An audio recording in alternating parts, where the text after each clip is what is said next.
Ryan Carter had been home from deployment for exactly 11 days when he heard the crying. It was 2:47 in the morning, the kind of hour when silence feels thick enough to touch.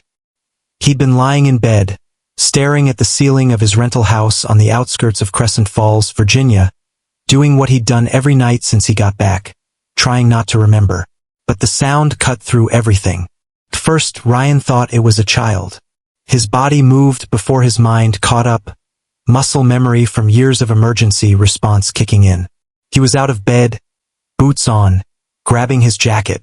Then he heard it again, clearer this time. Not a child. A dog. High-pitched. Desperate. The kind of crying that spoke of pain, or fear, or something worse. Ryan stood on his front porch, letting the October wind bite at his face. The street was empty. Dark houses lined both sides, their windows like closed eyes. The crying came again, and this time he could tell the direction, east, toward the old Morrison property. Everyone in Crescent Falls knew about the Morrison house. It had been abandoned for nearly 3 years, ever since the bank foreclosed and the family disappeared overnight. Kids said it was haunted. Adults just said it was sad. Ryan had driven past it 100 times and never given it a second thought. But now, standing in the cold darkness, listening to that dog cry like its heart was breaking, something pulled at him, something he couldn't name. He started walking. The streets of Crescent Falls were the kind of streets where people still left their doors unlocked and knew their neighbors' names. Ryan had moved here specifically because it wasn't the chaos he'd left behind. No explosions, no screaming, no bodies, just quiet. Except tonight, the quiet had been broken. The crying grew louder as Ryan approached the Morrison house. It sat at the end of Maple Street, a 2-story colonial with peeling white paint and a yard that had gone wild. The for sale sign had been knocked over so long ago that weeds had grown around it. Ryan stopped at the edge of the property. The crying was coming from inside. His training told him to call the police. His instincts told him something else. He'd heard enough sounds of distress in his life to know when something was urgent, when every second counted. This was one of those times. Ryan pushed open the rusted gate. It shrieked on its hinges, loud enough to wake the dead. The crying stopped immediately. "Hello," Ryan called out. "I'm not here to hurt you. I just want to help." Silence. Then, from somewhere inside the house, a whimper. Ryan approached the front door. It was slightly ajar, hanging crooked on broken hinges. He pulled his phone out, turned on the flashlight, and pushed the door open wider. The smell hit him first. Mold, rot, abandonment. But underneath it, something else. Something that made his stomach tighten. Fear. "I'm coming in," Ryan announced. "Stay calm." The beam of his flashlight cut through the darkness. The entry hall was gutted. Wallpaper hung in strips. Furniture lay overturned. It looked like someone had left in a hurry and never looked back. The crying started again, and Ryan's light found the source. At the far end of the hallway, near what looked like the kitchen, a dog sat trembling. It was medium-sized, some kind of mixed breed with matted brown fur and eyes that reflected the light like amber coins. The dog stared at Ryan. Then it did something strange. It stood up, took a few steps toward the kitchen, looked back at Ryan, and cried again. Not random crying. Deliberate. The dog wanted Ryan to follow. "You trying to show me something, buddy?" Ryan asked softly. The dog whimpered and took another step toward the kitchen, then stopped and looked back again. Ryan had seen military dogs in action. He knew they were smart, trained to communicate. But this wasn't a military dog. This was a stray, thin and shaking, standing in an abandoned house in the middle of the night. And it was asking for help. Ryan moved forward slowly. The dog retreated deeper into the house, always staying just ahead of him, always looking back to make sure Ryan was following. They moved through the kitchen, cabinets hanging open, a sink full of black water, and toward a door that led to what Ryan guessed was the basement. The dog stopped at the top of the stairs and cried again, louder this time. Then it started down. Ryan's instincts screamed at him. Basements in abandoned houses were dangerous. Unstable floors, hidden hazards, and there was no reason, no logical reason, to follow a stray dog into the darkness. But the crying, that desperate, pleading crying. Ryan had heard sounds like that before, in places he tried hard to forget. Sounds that meant someone was trapped. Someone was dying. Someone needed help right now. He started down the stairs. The beam of his flashlight swept across concrete walls covered in water stains. The air grew colder with each step, and the smell changed. Less rot, more earth and dampness. The dog reached the bottom and turned right, disappearing into the shadows. Ryan followed, and that's when he heard it. Not the dog. Something else. A sound so faint he almost missed it. A human voice. Weak, desperate, calling for help. If you're already feeling the weight of what Ryan's about to find, don't leave us now. This story goes places you won't expect, and you'll hate yourself if you miss what happens next. Subscribe before we go deeper into that basement. Ryan Carter wasn't supposed to be in Crescent Falls. 6 months ago, he'd been in Kandahar province, leading a team through one of the most dangerous operations of his career. Ryan was Navy SEAL Team 3, a 15-year veteran with more commendations than he cared to count and more scars than he could hide. He was good at his job. The best, according to his commanding officers. But being the best came with a price. The mission that ended his career, though ended wasn't the word the Navy used, they called it a medical discharge, happened on a Tuesday. Ryan remembered that detail because his daughter Emily had called that morning to wish him happy birthday. He was 41 years old, half a world away from his family, listening to his little girl sing to him over a scratchy satellite connection. He told her he loved her, told her he'd be home soon. That was the last normal moment of his life. The mission was supposed to be simple. Extract a local informant and his family from a compound before Taliban fighters discovered their location. Intelligence said they had a 6-hour window. Intelligence was wrong. Ryan's team got there with 20 minutes to spare. They found the informant's family in a basement, hiding in the darkness, terrified and desperate. A mother, a father, and 3 children. The youngest couldn't have been more than 4 years old. Ryan could still hear that little boy crying. They'd gotten everyone out. The mission was technically a success. But in the chaos of the extraction, Ryan's best friend, Marcus Webb, took a bullet that was meant for the informant's daughter. Marcus died before they reached the extraction point. Died while Ryan held pressure on a wound that wouldn't stop bleeding, while the helicopter blades chopped the air above them, while Ryan screamed for a medic who couldn't save him. The Navy said Ryan did everything right, gave him a medal, told him Marcus's death wasn't his fault. Ryan knew better. After Marcus's funeral, something inside Ryan broke. The nightmares started. Then the panic attacks. Then the moment during a training exercise when Ryan froze completely, unable to move, unable to breathe, seeing Marcus's face instead of his teammates. Medical discharge. Honorable. With full benefits and a thank you letter signed by a general. Ryan took the deal because he had no choice, but it felt like failure. He'd spent the last 6 months trying to figure out who he was when he wasn't a SEAL. Trying to sleep without seeing Marcus's blood on his hands. Trying to be a father to Emily, who lived 3 states away with Ryan's ex-wife and barely knew him anymore. Crescent Falls was supposed to be a fresh start. A quiet place where nothing happened and nobody knew his name. A place where he could finally forget. Except Ryan had learned something in 15 years of military service. You can't outrun the past. It follows you like a shadow. Shows up when you least expect it. Like right now, standing in a basement, following a crying dog toward a voice calling for help. Ryan's hands were steady as he moved deeper into the darkness. Muscle memory again, training that never left, but his heart was hammering. Because that voice in the darkness, it sounded like a child. Ryan hadn't talked to anyone in Crescent Falls beyond ordering coffee and paying rent. His landlord, Mrs. Patricia Chun, was a 73-year-old widow who owned half the rental properties in town. She'd shown Ryan the house, handed him the keys, and said something that stuck with him.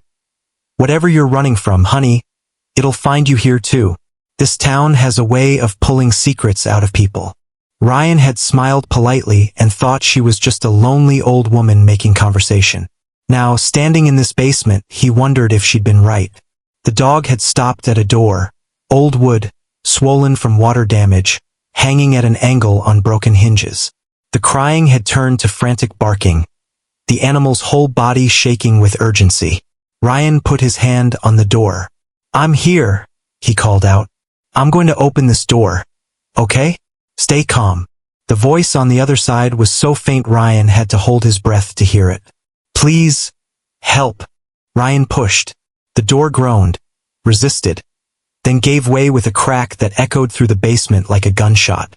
His flashlight beam swept across a small room, maybe 10 feet by 10 feet, completely empty except for Ryan's breath caught. Huddled in the far corner, wrapped in what looked like dirty blankets, were two children. A girl, maybe 8 or 9 years old, with tangled blonde hair and eyes that reflected Ryan's light like a terrified animal. And next to her, a smaller boy, maybe 5, his face pressed against his sister's shoulder. They weren't moving. Ryan's training kicked in immediately. He assessed the situation in seconds. No visible injuries, no immediate danger, but both children were severely dehydrated, possibly hypothermic. The girl was conscious but weak. The boy wasn't moving at all. "My name is Ryan," he said, keeping his voice calm, steady. "I'm here to help. You're safe now." The girl tried to speak, but all that came out was a cracked whisper. "He said he'd come back." Ryan moved forward slowly, hands visible. "Who said he'd come back? Sweetheart? Who brought you here?" But before the girl could answer, she fainted. Ryan was across the room in 3 strides. He checked her pulse, weak but steady, then checked the boy. Also alive but barely. These kids had been here for days. Maybe longer. Ryan pulled out his phone. No signal. The basement was too deep, the walls too thick. He did the math in his head. The girl weighed maybe 60 pounds. The boy couldn't be more than 40. Ryan could carry them both, but he'd have to make the climb up those basement stairs, through the house, and out to the street where he could call 911. Every second counted. Ryan wrapped the boy in his jacket, then lifted the girl carefully. The dog, still barking, ran ahead of him, up the stairs, as if leading the way, as if it had known all along that Ryan would come, as if this was exactly what it had planned. Ryan climbed. His legs burned. His arms shook. But he didn't stop. Not when the stairs groaned under his weight. Not when the girl stirred and whimpered. Not when he heard something else. A sound from deeper in the basement, from a part of the house he hadn't explored. A door closing. Ryan burst out of the Morrison house into the cold October night, the girl in his arms, the boy wrapped against his chest, the dog circling his feet. He ran down Maple Street toward the lights of the main road, where houses had people in them, where someone could call for help. And behind him, in the darkness of that abandoned house, Ryan could have sworn he saw a shadow move in one of the upstairs windows, watching him, waiting. The ambulance arrived 8 minutes after Ryan's call. EMTs swarmed the children with practiced efficiency, oxygen masks, 4 lines, heated blankets. The girl regained consciousness briefly, long enough to grab Ryan's hand and whisper something he couldn't quite hear before they loaded her into the ambulance. Sheriff Daniel Rodriguez showed up 2 minutes later. Rodriguez was mid-50s, with gray hair, buzzed military short, and eyes that had seen too much. He took one look at Ryan. Combat boots, steady hands, the way he stood at parade rest without thinking about it, and his expression shifted. "You military?" Rodriguez asked. "Navy. Retired." "Retired?" Rodriguez raised an eyebrow. "You don't look old enough to retire." "Medical discharge." Rodriguez nodded slowly. He'd heard that story before. "What were you doing at the Morrison house at 3 in the morning?" Ryan explained about the dog, the crying, following it into the basement. Rodriguez listened without interrupting, his face unreadable. When Ryan finished, Rodriguez looked at him for a long moment. "That house has been empty for 3 years, Rodriguez said quietly. "We do regular patrols. Last check was 4 days ago. There was nobody inside." "Those kids didn't just appear tonight," Ryan said. "I know." Rodriguez glanced toward the ambulance. "Which means someone put them there within the last 4 days. Someone who knew we wouldn't be checking again until next week." The implication hung in the air between them. Someone local. Someone who knew the patrol schedule. Ryan felt something cold settle in his stomach. The girl said something before she passed out. She said, "He said he'd come back." Rodriguez's jaw tightened. Did she say who? No. But she was terrified. Where's the dog? Ryan turned to look, but the dog was gone. It had been right beside him a moment ago, circling and whimpering, but now the street was empty. It was here, Ryan said. Brown, mixed breed matted fur. I know the dog, Rodriguez interrupted. His voice had changed, gone quieter. That's Buddy. He belonged to the Morrison family. Ryan stared at him. You said they left 3 years ago. They did. The dog showed up at the animal shelter a few days after. Nobody wanted him, he was too old, too traumatized. So he got released back into the area. Sometimes people see him around town, but he never lets anyone get close. He's completely feral now. He let me follow him, Ryan said. He led me straight to those kids. Rodriguez looked at Ryan like he was trying to solve a puzzle. Dogs don't do that. Not feral ones. They don't seek out help. They don't lead people to specific locations. This one did. The ambulance pulled away, sirens wailing. Rodriguez watched it go, then turned back to Ryan. I'm going to need you to come to the station, Rodriguez said. Give a full statement. And we're going to need to search that house top to bottom. I'll come, Ryan said. But Sheriff? There's something else you should know. What? When I was carrying those kids out, I heard a door close, somewhere deeper in the basement. I didn't imagine it. Rodriguez's hand moved unconsciously to his service weapon. You think someone else was in that house? I think someone wanted me to find those kids, Ryan said. But I don't think they wanted me to find everything. The dog knew something. The house is hiding something. And you're about to learn why this story has kept thousands of people up at night. Hit subscribe right now, because what Ryan finds in that basement will change everything you think you know about this town. Ryan sat in the waiting room of Crescent Falls General Hospital for 6 hours before a doctor finally came out. Dr. Sarah Mitchell was young, maybe early 30s, with exhaustion written across her face. She spotted Ryan immediately. He was the only person in the waiting room at 9:47 in the morning, still wearing the clothes he'd had on when he found the children. Are you Ryan Carter? She asked. He stood. How are they? Alive, thanks to you. Dr. Mitchell gestured for him to sit, then took the chair beside him. The girl's name is Sophie Brennan. She's 9 years old. Her brother is Noah, and he's 5. Both severely dehydrated, malnourished, and hypothermic. Another 12 hours. She didn't finish the sentence. She didn't have to. Can I see them? Sophie's been asking for you.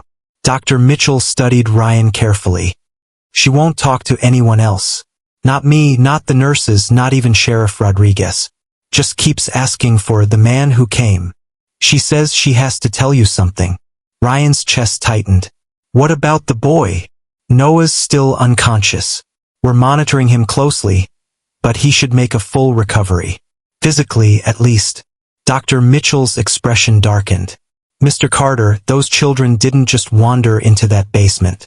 They were held there, intentionally, and based on what little Sophie has said, they've been moved multiple times over the past 3 weeks. 3 weeks. Ryan felt sick. Where are their parents? That's what Sheriff Rodriguez is trying to figure out. There's an APB out for Michael and Jennifer Brennan. They were reported missing 23 days ago by Jennifer's sister. Their house in Fairfax was found abandoned, no sign of forced entry, but also no explanation for where they went. CPS has been searching for the kids ever since. So someone took the whole family, Ryan said. It looks that way. Dr. Mitchell stood. Sophie's in room 214. 10 minutes, Mr. Carter. She needs rest. Ryan found room 214 at the end of a quiet hallway. Through the window, he could see Sophie sitting up in bed, and 4 in her arm, her blonde hair clean now and pulled back. She looked impossibly small against the white hospital sheets. He knocked softly and pushed the door open. Sophie's head turned, and her eyes green, alert, older than 9 years had any right to be, locked onto his. "You came," she whispered. Ryan crossed the room and pulled a chair up beside her bed. "Of course I came. How are you feeling, sweetheart? Is Noah okay?" "He's going to be fine. The doctors are taking good care of him." Tears welled up in Sophie's eyes. "I tried to keep him warm. I gave him my blanket. I gave him my water. But he stopped talking yesterday and I thought, hey, it's okay." Ryan reached out slowly, giving her time to pull away, and when she didn't, he gently squeezed her hand. "You saved your brother's life, Sophie. You kept him alive until I found you. You're a hero."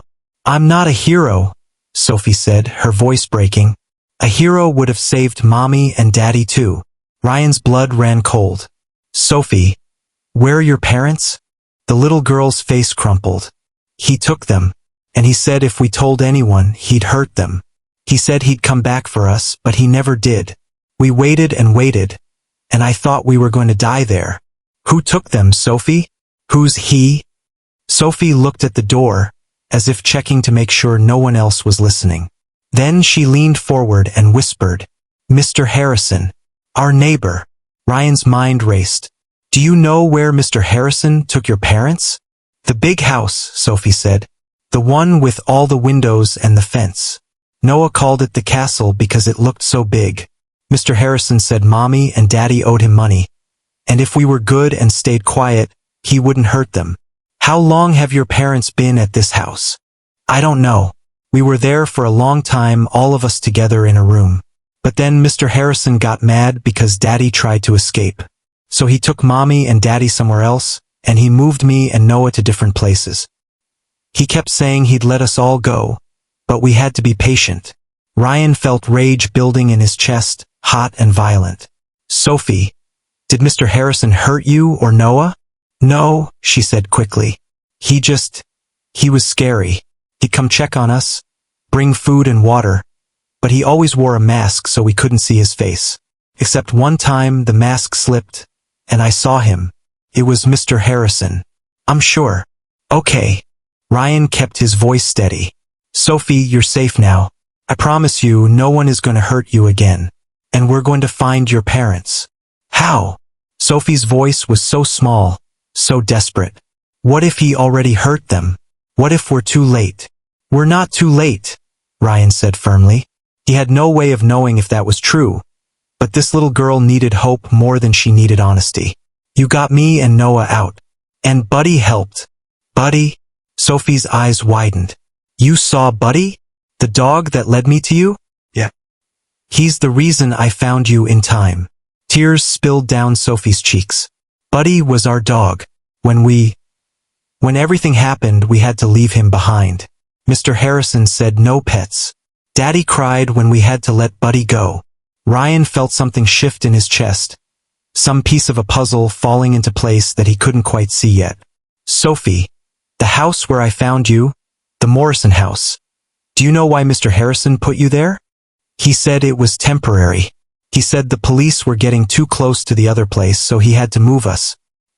He said he'd come back in 2 days with Mommy and Daddy, and we'd all go somewhere far away together." Sophie's voice dropped to a whisper. "But it's been 4 days. He didn't come back." "That's because he's not going to," Ryan said. "We're going to find him. We're going to find your parents. And this is going to be over." Sophie studied Ryan's face for a long moment, as if trying to decide whether to believe him. Then she said, "You were a soldier, weren't you?" "Daddy was a soldier too. He had the same eyes as you." Ryan didn't know what to say to that. "Are you going to save them?" Sophie asked.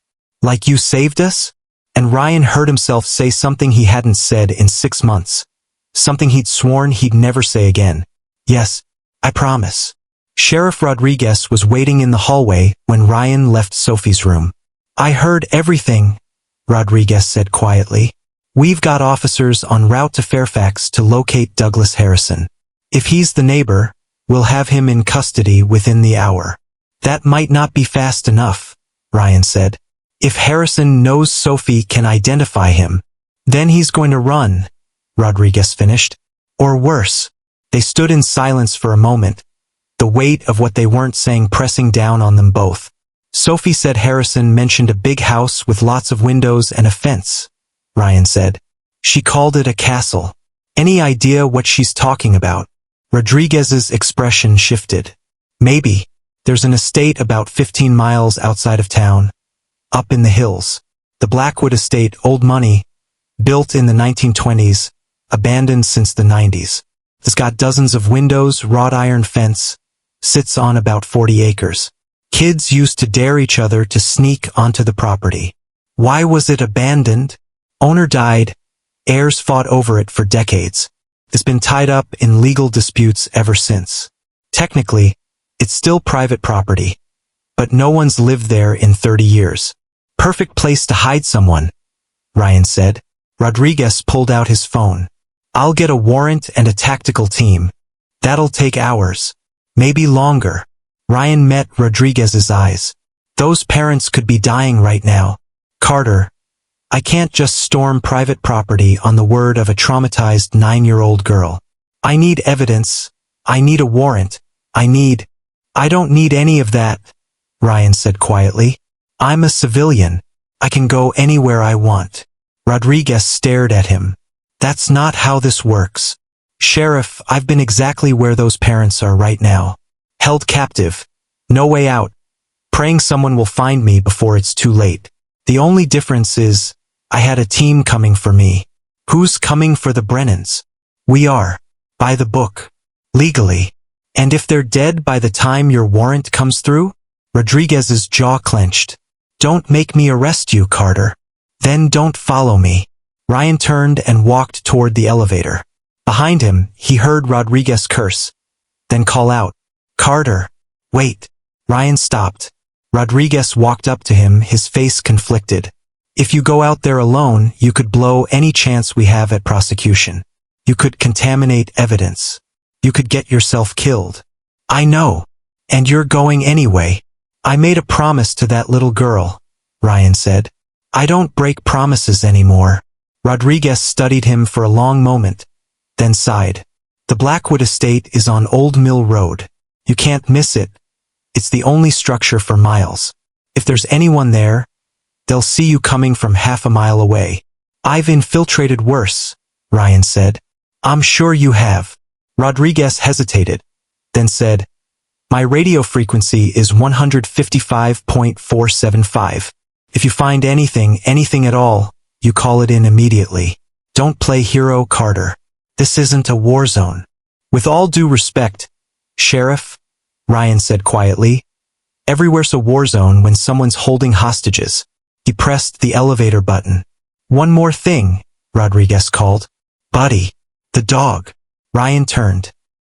He's been seen around the Blackwood Estate, Rodriguez said, multiple times over the past few months. We always figured he'd made it his territory. But now we know he was watching, Ryan finished. Watching the people who hurt his family. The elevator doors opened. Ryan stepped inside. As the doors closed, he saw Rodriguez pull out his phone. Already making calls, already setting things in motion. But Ryan knew the truth. By the time the cavalry arrived, it would be over. One way or another. Ryan's truck climbed Old Mill Road as the afternoon sun hung low in the sky. He'd stopped at his rental house long enough to change into dark clothes and grab the go-bag he'd kept from his SEAL days. Inside, tactical flashlight, multi-tool, first aid kit, rope, and a fixed-blade knife he'd carried through 3 deployments. No gun. He turned in his service weapon when he left the Navy and hadn't touched a firearm since. Some ghosts were best left behind. The road narrowed as it climbed, paved asphalt giving way to cracked concrete and finally to gravel. Trees pressed in on both sides, their October leaves burning red and gold in the fading light. Ryan's mind was racing, running through scenarios and contingencies. If Harrison was at the estate, Ryan would need to approach silently, assess the situation, locate the Brennans before making any move. If Harrison wasn't there, if the estate was empty, Ryan pushed that thought away. The wrought iron gate appeared around a bend, exactly as Rodriguez had described it. 12 feet tall, elaborate scrollwork, chained and padlocked. Beyond it, a driveway wound up through overgrown gardens toward a structure that rose against the darkening sky. The Blackwood Estate. Sophie had called it a castle, and Ryan could see why. 3 stories of gray stone, dozens of windows reflecting the sunset like eyes, turrets on either corner. It looked like something out of a Gothic novel, imposing and magnificent and slowly crumbling back into the earth. Ryan parked his truck a quarter-mile down the road, hidden in a copse of trees. He approached the gate on foot, moving silently through the underbrush. The chain on the gate was new. The rust on the ironwork was old, but the padlock was recent industrial strength. Someone had secured this place within the last few months. Ryan scaled the fence where the trees grew close, using branches for cover. His body remembered the movements, muscle memory from obstacle courses and training exercises that felt like a lifetime ago. He dropped onto the other side and paused, listening. The estate was silent except for the wind in the trees and the distant cry of a crow. Ryan moved up the driveway, keeping to the shadows. The gardens that had once been manicured now grew wild. Rose bushes as tall as a man, ivy consuming stone statues, weeds pushing through brick pathways. The front entrance was massive oak doors, also chained shut. But Ryan wasn't interested in the front entrance.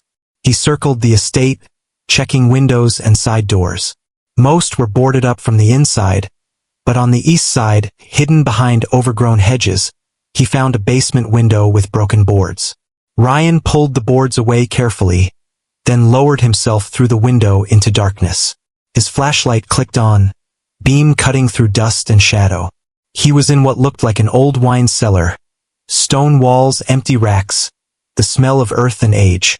A doorway led to stairs. Ryan climbed. The main floor of the estate was a maze of rooms. Grand parlor, dining hall, library with empty shelves. Everything covered in dust. Everything silent. Everything abandoned. Except it didn't feel abandoned. Ryan couldn't explain it, but his instincts were screaming. Something was here. Someone was here. He moved through the rooms methodically, clearing each one the way he'd been trained, always watching, always listening. Then he heard it. A sound from above. Not footsteps. Not movement. A voice. Calling for help. Stop. Right there. Before you scroll past, you need to understand something. Only subscribers see how this ends. Only subscribers get to know if Ryan finds them in time. If he survives what's waiting in that estate. If the truth behind Harrison's plan is worse than we thought. And it is. So much worse. Subscribe now, or spend the rest of your life wondering what happened in that house. Ryan took the stairs 3 at a time, all pretense of stealth abandoned. The voice was coming from the 3rd floor, weak and desperate, and Ryan knew that sound. He'd heard it in Kandahar, in the seconds before Marcus died. The sound of someone giving up. The 3rd floor hallway stretched impossibly long, doors lining both sides. Ryan's flashlight swept across them, one by one, until he found the source. A door at the end of the hall, newer than the others, with a padlock on the outside. Ryan didn't hesitate. He pulled out his multi-tool, worked the padlock. 5 seconds, a skill learned in places he didn't like to remember, and pulled the door open. The smell hit him first. Sweat, fear, human waste. The room was small, maybe 10 by 12, and it had been converted into a cell. One mattress on the floor, a bucket in the corner, a single bare bulb hanging from the ceiling, and on the mattress a man and a woman, both in their late 30s, both bound at the wrists and ankles with zip ties. Michael and Jennifer Brennan. "Oh my God," Jennifer whispered, her voice cracking. "Oh my God, you're real." Ryan crossed the room and knelt beside them. "My name is Ryan Carter. Sophie and Noah are safe. They're at the hospital and they're okay. I'm here to get you out." Michael Brennan started crying. Not quiet tears. Deep, body-shaking sobs of relief and exhaustion. Ryan cut their zip ties with his knife, then helped them to their feet. Both were weak, barely able to stand. "Can you walk?" Ryan asked. "We'll crawl if we have to," Michael said hoarsely. "Just get us out of here." "How long have you been here?" "I don't know," Jennifer said. 3 weeks? Maybe more. Harrison would come every few days, bring food and water. But he hasn't been here in, I don't know, days maybe. Why did he take you? Michael's face twisted with anger and shame. I borrowed money from him. $15,000. I was going to pay him back, I swear. But I lost my job and the payments stopped. He said there'd be consequences, but I never thought he'd. He took our whole family, Jennifer finished. Told us we'd work off the debt. But then Sophie overheard him on the phone, talking about selling us to someone overseas. Some kind of trafficking operation. Ryan's blood ran cold. Did he say when? He was supposed to move us 2 days ago, Michael said. But he never showed up. We thought maybe he'd decided to just leave us here. Let us starve. Harrison's on the run, Ryan said. The police know about him. He probably panicked when he realized I found the kids. You found them? Jennifer grabbed Ryan's arm, her grip surprisingly strong. You found Sophie and Noah? They're really okay. Sophie's talking. Noah's stable. They're both going to be fine. Ryan looked at the door. But we need to move. Now, if Harrison knows I'm here. A sound echoed up from below. The front door opening. Footsteps in the entrance hall. A voice calling out, Mr. and Mrs. Brennan? Are you still alive up there? I do apologize for the delay. We had some complications. Douglas Harrison. Ryan moved to the doorway and peered down the hall. The stairs were the only way out, and Harrison would be coming up them any second. Is there another way down? Ryan whispered. Michael shook his head. We tried. There's nothing. Just that staircase. The footsteps were climbing now, slow and steady. Ryan's mind raced through options. They couldn't go down, Harrison would be armed, and Ryan had no weapon. The windows, 3 stories up, no fire escape. They were trapped.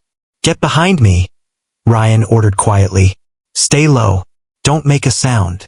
Jennifer and Michael pressed themselves against the far wall. Ryan positioned himself beside the door, knife in hand, every muscle coiled. The footsteps reached the 3rd floor. I know someone's here, Harrison called out. His voice was pleasant, conversational. I saw the window in the basement. Clever entry, I'll admit. And I assume you're the one who found my little insurance policies at the Morrison house. Ryan stayed silent. You've caused quite a bit of trouble, friend. My entire operation, 3 years of planning, gone in one night. But I'm a reasonable man. So here's what's going to happen. You're going to step out of that room nice and slow, and we're going to have a conversation. If you cooperate, no one gets hurt. Ryan knew that was a lie. Men like Harrison didn't leave witnesses. And if I don't? Ryan called out. A pause. Then, I have a gun, friend. A 9mm with 15 rounds. You have what? A knife? Maybe some hand-to-hand training? The math doesn't work in your favor. Maybe not, Ryan said. But Sheriff Rodriguez knows I'm here. Police are probably 5 minutes out. You shoot that gun and they'll hear it. Your window for escape closes real fast. Another pause, longer this time. Ryan could almost hear Harrison thinking, calculating. You're bluffing, Harrison said finally. If the police knew you were here, they'd have come themselves. You're a vigilante, a hero playing soldier. You want to test that theory? Ryan asked. Actually, I do. The sound of a gunshot exploded through the hallway. The bullet punched through the door, missing Ryan by inches, embedding itself in the far wall. Jennifer screamed, and in that moment, with Harrison distracted, with his attention focused on the door, Ryan moved. He burst out of the room low and fast, the way he'd been trained, closing the distance before Harrison could react. The gun swung toward him, but Ryan was already inside Harrison's reach. Knife coming up in a practiced arc. Not to kill, to disarm. The blade sliced across Harrison's wrist. The gun clattered to the floor. Harrison stumbled back, clutching his bleeding arm, his face twisting from confidence to shock to rage in the span of a heartbeat. You made a mistake, Harrison hissed. Yeah, Ryan said. You made about a dozen. Then he heard it, sirens in the distance, getting closer. Rodriguez had come after all. Harrison heard them too. His eyes darted to the stairs, calculating one last time. Then he ran. Ryan let him go, because Douglas Harrison wasn't going to make it to his car before the police arrived. He wasn't going to escape this time, and even if he did, Ryan had GPS on his phone, had marked the location, had photographic evidence of everything he'd seen in this room. Harrison's war was over. Is he gone? Michael called from the room. He's gone, Ryan said. It's over. And for the first time in 6 months, Ryan felt something loosen in his chest. Something that had been wound tight since the day Marcus died. Not peace exactly, but close enough.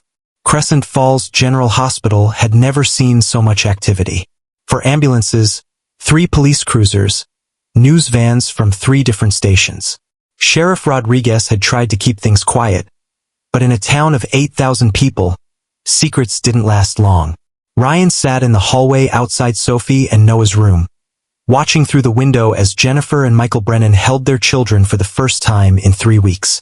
Sophie was crying. Noah, now awake and alert, was clinging to his mother like he'd never let go. Michael had his arms around all of them, his face buried in his daughter's hair, and the sound of their crying, relief and joy and grief all mixed together, filled the room. Ryan looked away. Dr. Mitchell appeared beside him, 2 cups of coffee in hand. She offered one to Ryan without a word. You should be proud, she said quietly. I was just in the right place, Ryan said. No, Dr. Mitchell corrected. You made a choice. Most people would have called the police and gone home. You went into that house. You carried those kids out. You found their parents. That wasn't luck, Mr. Carter. That was courage. Ryan took a sip of coffee. It was terrible, hospital cafeteria terrible, but it was warm. How's Noah? He asked. Better. He'll make a full recovery. So will Sophie, physically at least. Dr. Mitchell paused. But what they went through, that's going to take time. Years, probably. They'll need therapy, support, patience. They've got parents who love them, Ryan said. That's more than some kids get. Dr. Mitchell studied him. You speaking from experience? Ryan didn't answer that. Inside the room, Sophie looked up and spotted Ryan through the window. She said something to her parents, then carefully climbed out of bed. Still attached to her 4, still weak, and walked to the door. She pushed it open. Ryan. He stood. Hey, sweetheart. You should be resting. I needed to say thank you, Sophie said. Mommy and Daddy said you saved them. You saved all of us. Ryan knelt down so he was at her eye level. You saved yourself, Sophie. And you saved your brother. You were so brave. Daddy said you were a Navy SEAL, Sophie said. He said you're a real hero, like the ones in movies. Ryan shook his head. Heroes don't fail people. Heroes don't. He stopped himself. Sophie looked at him with those 2 old eyes that had seen darkness Ryan wished no child ever had to see. Daddy says heroes are just people who do the right thing even when they're scared, Sophie said. Are you scared? Ryan's throat tightened. Yeah, all the time. But you helped us anyway. Yeah. Sophie hugged him then, her small arms wrapping around his neck, and Ryan felt something break inside him. Something that had been holding him together through 6 months of nightmares and guilt and questions he couldn't answer. Thank you, Sophie whispered, for not giving up. When she pulled away and went back to her family, Ryan had to turn away from Dr. Mitchell, had to wipe at his eyes like he had something in them. I should go, he said roughly. Carter, Dr. Mitchell said. For what it's worth, that little girl is right. You are a hero. Ryan left before he had to respond to that. Sheriff Rodriguez found Ryan in the parking lot, leaning against his truck, staring at nothing. Douglas Harrison is in custody, Rodriguez said. Tried to run, made it about half a mile before we caught him. He's claiming he was the victim of a misunderstanding, that the Brennans owed him money and he was just collecting. But we found enough evidence in that estate to put him away for 30 years. Kidnapping, false imprisonment, human trafficking conspiracy. Good, Ryan said. We also found records, ledgers, contacts, shipping schedules. Harrison wasn't working alone. He was part of a larger network, People who arranged for families in debt to be relocated overseas. Sold into labor, basically. Modern slavery. Ryan felt sick. How many families? We don't know yet. FBI's taking over the investigation. But based on what we found, Harrison's been doing this for at least 5 years. Could be dozens of families. And now they'll all be found, Ryan said. Because you got Harrison. Because you got Harrison, Rodriguez corrected. If you'd waited for the warrant, if you'd gone through proper channels, he would have had time to destroy evidence. Maybe run. Instead, you cornered him and he panicked. Made mistakes. I got lucky. Rodriguez snorted. Luck is when you trip and find a $20 bill. What you did. That was skill, training, and guts. Don't downplay it. Ryan looked at the hospital. Those kids are going to be traumatized for life. Their parents too. Even with Harrison in jail, even with their family back together, they're going to carry that with them forever. Yeah, Rodriguez agreed. They will. But they'll carry it together, and they'll carry it alive. That's because of you. Ryan didn't say anything. Rodriguez leaned against the truck beside him. I did some checking on you, Carter. Navy SEAL, 15 years, multiple commendations, expert marksman, combat medic certification. You were top of your class in basically everything. Why'd you check? Because I wanted to know who the hell walks into an abandoned house at 3 in the morning to follow a crying dog. Rodriguez paused. I also saw the medical discharge. And I read the incident report from your last mission. Ryan's jaw tightened. That report is classified. I have friends in high places, Rodriguez said.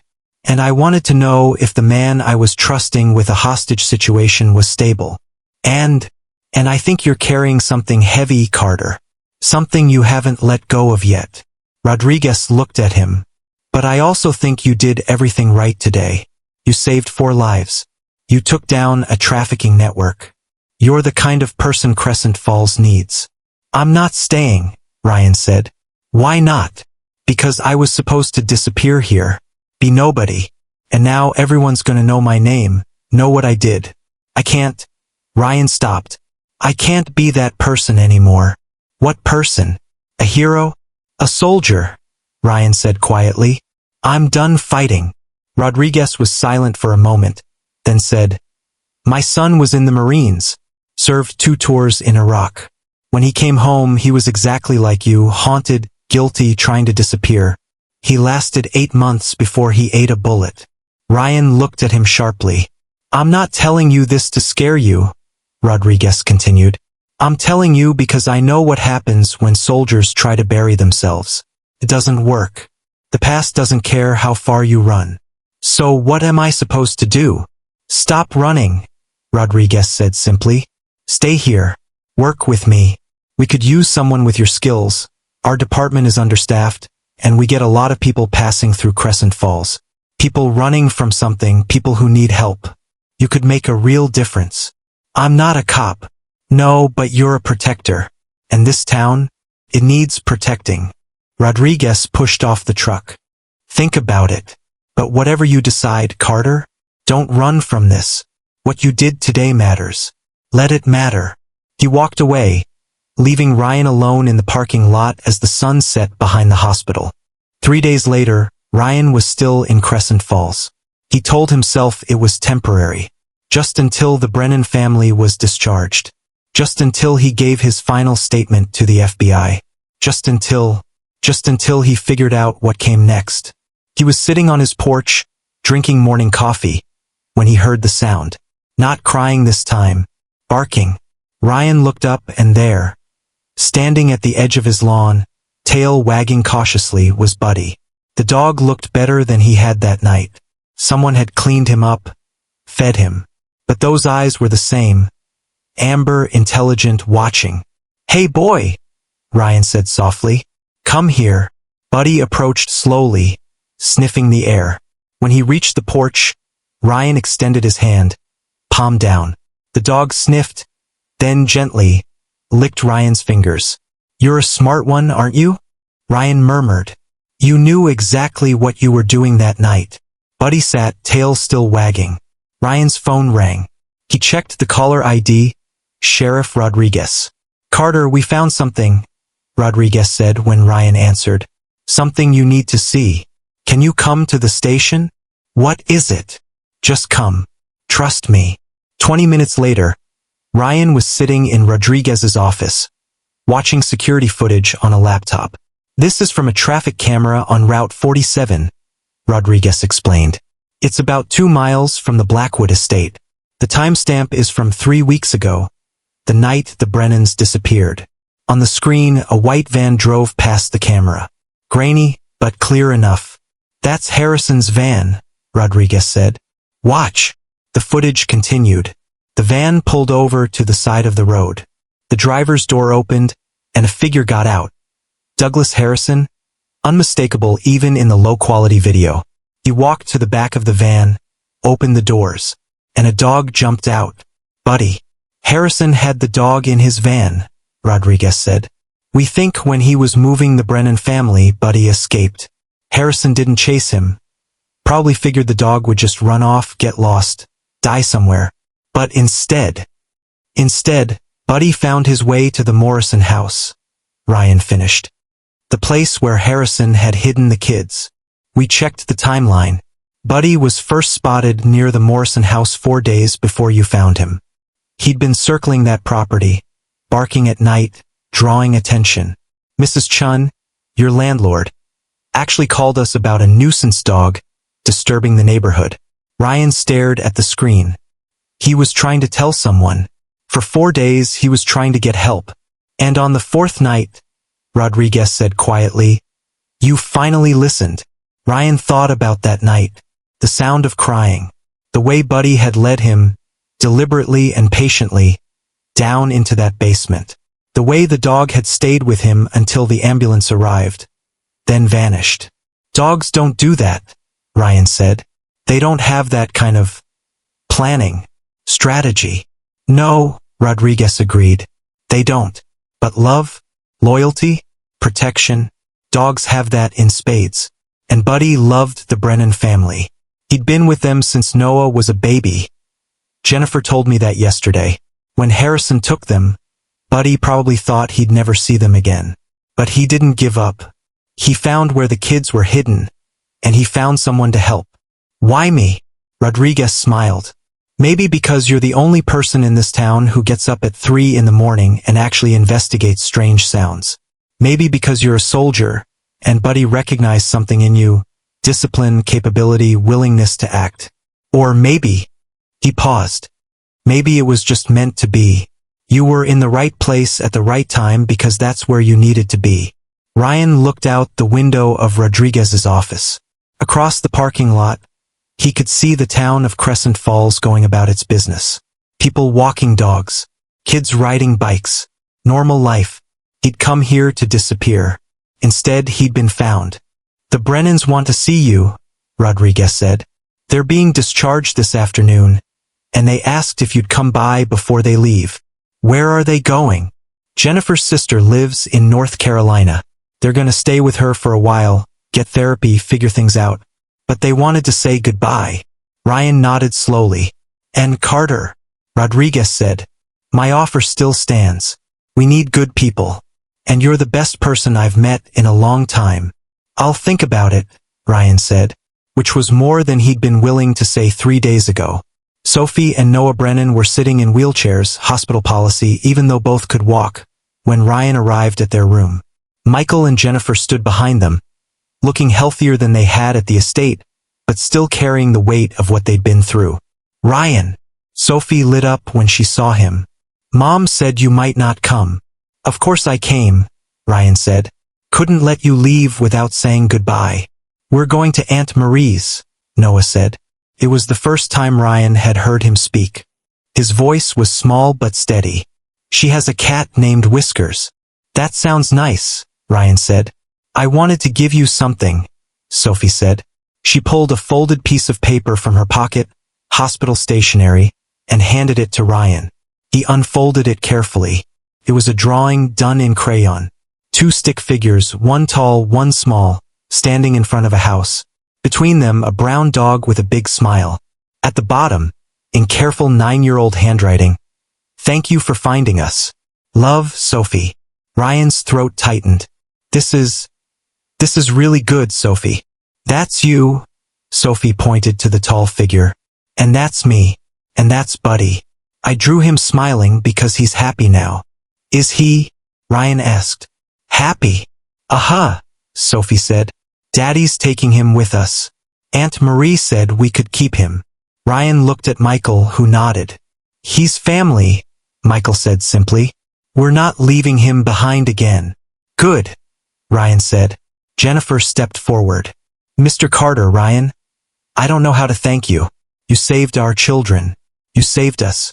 You risked your life for people you didn't even know. Anyone would have done the same, Ryan said. No, Jennifer said firmly. They wouldn't have. Most people would have called the police and gone home. You went into that house. You promised Sophie you'd find us. And you kept that promise. That's not something just anyone does. Michael extended his hand. Ryan shook it. If you ever need anything, Michael said. Anything at all, you call us. You're family now. Ryan didn't trust himself to speak, so he just nodded. Are you going to stay in Crescent Falls? Sophie asked. Will we see you again? I don't know yet, Ryan admitted. I hope you stay, Sophie said. This town needs someone like you. Sophie's right, Jennifer said. You belong here, Ryan. I can feel it. A nurse appeared to tell them the discharge paperwork was ready. There were hugs. Sophie held on to Ryan for a long moment, and promises to stay in touch, and then they were gone, wheeled down the hallway toward the elevator, toward whatever came next. Ryan stood in the empty room for a while, Sophie's drawing still in his hand. Then he pulled out his phone and called Sheriff Rodriguez. About that job, Ryan said when Rodriguez answered. What exactly would I be doing? 6 months later, Ryan Carter sat in his office at the Crescent Falls Sheriff's Department, reviewing case files. He wasn't a deputy, he'd refused the badge, told Rodriguez he wasn't ready for that yet. But he was a consultant, a specialist in search and rescue, threat assessment, crisis intervention. The role gave him purpose without the pressure of being official law enforcement. And it felt right. The nightmares hadn't stopped. Ryan still woke up some nights seeing Marcus's face. Still felt the weight of decisions made in seconds that changed lives forever. But they were less frequent now. Less consuming. He'd started seeing a therapist. Dr. Patricia Moreno, a veteran herself, who understood what it meant to carry ghosts.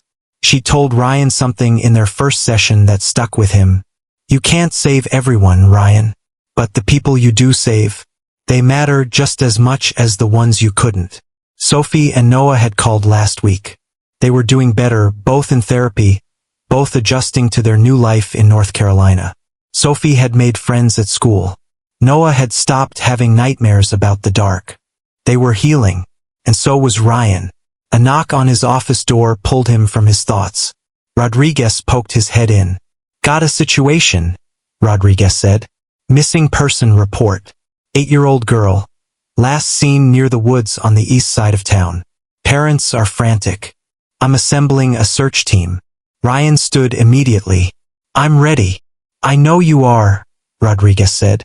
That's why I came to you first. They walked out together, into the afternoon sun, toward whatever crisis waited. And Ryan felt something he hadn't felt in a long time. He felt ready. Mrs. Patricia Chun stood on her porch, watering her flowers, when she saw Ryan Carter walk past with his morning coffee. Morning, Ryan, she called. Morning, Mrs. Chun, Ryan replied, stopping at her gate. I heard you helped find that missing girl yesterday, Mrs. Chun said. 3rd child you've saved this year. The town's starting to call you a guardian angel. Ryan smiled. I'm just doing my job. No, honey, Mrs. Chun said gently. You're doing what you were meant to do. I told you when you moved here, this town has a way of pulling secrets out of people. But it also has a way of healing them. You were right, Ryan admitted. A bark echoed down the street. Ryan turned to see Buddy trotting toward him, tail wagging. The Brennans had moved back to Virginia 3 months ago. Closer to family, closer to Crescent Falls. And Buddy had made it his mission to visit Ryan every morning. Hey, boy, Ryan said, kneeling to scratch behind the dog's ears. "Where's Sophie?" As if in answer, Sophie and Noah appeared around the corner on their bikes, racing toward him. "Ryan," Sophie called. "Mom says you can come to dinner tonight. We're having spaghetti. She makes the best spaghetti," Noah added seriously. "Even better than Aunt Marie." Ryan laughed. "Tell your mom I'll be there." The kids rode off, Buddy chasing after them, and Ryan stood watching them go. He thought about that night 1 year ago. The crying dog, the abandoned house, the promise he'd made to a little girl in a hospital bed. He'd thought coming to Crescent Falls was about running away. Turned out it was about coming home. Ryan took a sip of his coffee and continued his walk, past the houses where people knew his name, through the town that had needed him just as much as he'd needed it. And somewhere in the distance, a dog barked. Not crying, not desperate, just happy. "You made it. You stayed with us through every twist, every revelation, every moment of fear and hope." If the story moved you, if you felt Sophie's fear and Ryan's redemption, if you held your breath in that basement and cried at that reunion, then you understand why this channel exists. We tell stories that matter. Stories about real people, real courage, real miracles. Hit that subscribe button right now, because next week's story is about a teacher who found something in her student's backpack that saved an entire school. You won't want to miss it. And leave a comment. Tell us which moment hit you hardest. Was it Buddy's loyalty? Sophie's bravery? Ryan's choice to stay? Share this video with someone who needs to hear a story about second chances. We'll see you in the next one. Remember, heroes aren't born. They're just people who show up when it matters most.